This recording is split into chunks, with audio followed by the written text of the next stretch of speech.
এবার যাব গল্ফের খবরে। ইনজুরিতে সময়টা ভালো যাচ্ছে না দেশের গলফ আইকন সিদ্দিকুর রহমানের। মিস করেছেন রাশিয়ান ওপেন, তবে নতুন মিশন শুরু হচ্ছে সিঙ্গাপুরে ওমেগা মাস্টার্স দিয়ে। লক্ষ্য ইউরোপিয়ান ট্যুর, তবে কোয়ালিফাই খেলে নয়, সরাসরি যেতে চান পরবর্তী গন্তব্যে। ব্রুনাই ওপেন জয়ের পর গলফে তার স্বপ্ন দেখানো শুরু। এরপর এশিয়ান অর্ডার অফ মেরিটে শ্রেষ্ঠত্ব, ইন্ডিয়ান ওপেন জয় আর বিশ্বকাপ গলফে কোয়ালিফাই করার মাধ্যমে পরিণত হয়েছেন দেশের গলফ আইকনে। তবে গেল কিছুদিন খুব একটা ছন্দে নেই সিদ্দিকুর রহমান। ইনজুরি যার কারণ মিস করেছেন রাশিয়ান ওপেন। কুইন্স কাপ খেলার পরে এসে এক সপ্তাহ রেস্ট নেই, তারপরে জাস্ট জিম শুরু করি। তো সেকেন্ড ডেতেই আমার লোয়ার ব্যাকে টান লেগে যায়। এটা আমার আগেও হয়েছে, বাট এটা এক সপ্তাহের বেশি থাকে নাই। কিন্তু এবার প্রায় 1.5 মাসের মতো নিয়ারলি হয়ে যাচ্ছে। এটা আসলে খুব কঠিন ভাবেই লাগছে।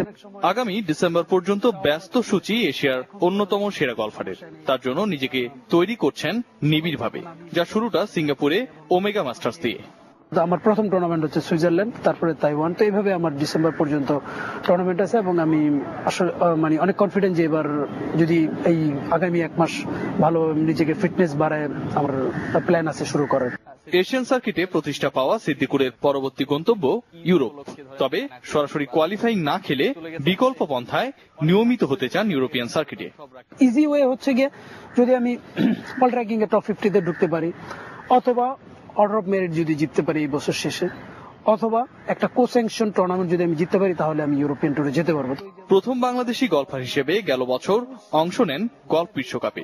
তবে কন্ডিশনের বৈরিতায় খুব একটা ভালো করতে পারেননি সিদ্দিকুর রহমান। পরবর্তী গলফ বিশ্বকাপ এশিয়াতে হয় আশাবাদী দেশের গলফ আইকন।